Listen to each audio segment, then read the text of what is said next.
Space Shuttle Atlantis.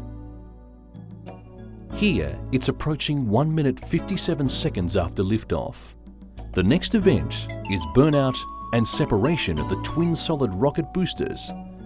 That's in 10 seconds time.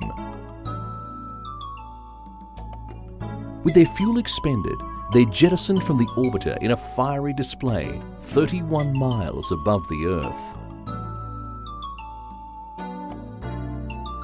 The shuttle is now speeding through the atmosphere at 2,890 miles an hour. Atlantis is so close to achieving orbit that if just one of its engines were working, it could still break free of the Earth's gravitational pull.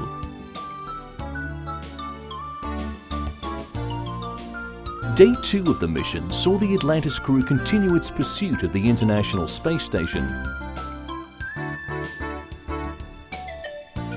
Mission Control talked the shuttle's 3 mission specialists through the difficult unberthing and installation job that lay ahead, while astronaut Bob Kerbeen checked out the spacesuits they'll wear for 3 spacewalks over the next week to finalise connections between the new laboratory and the space station.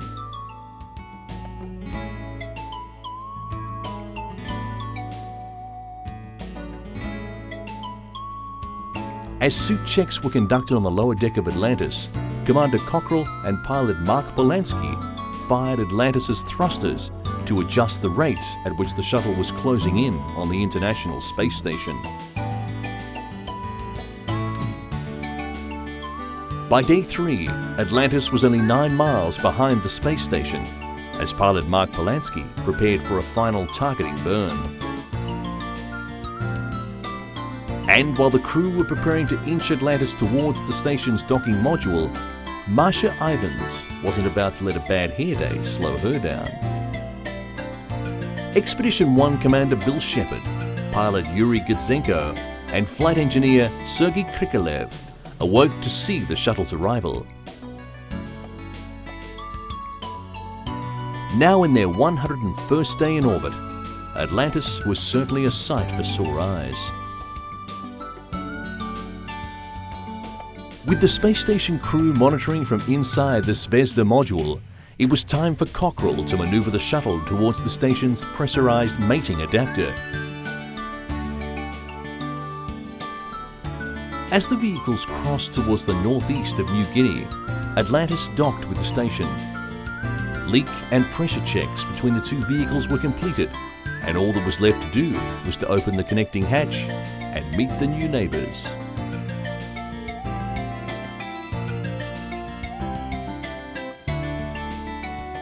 Commander Ken Cockrell and mission specialist Tom Jones were given the honours, while the space station's hatch had already been flung open by an excited Expedition 1 crew waiting on the other side. The most important safety concern in a procedure such as this is for the air pressure to be at identical levels in both spacecraft.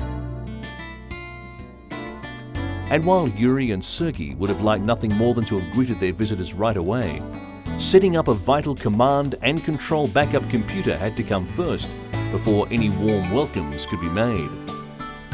Nevertheless, the Atlantis crew shuffled through the connecting hatch to take their first look around the International Space Station that they'll call home for the next few days.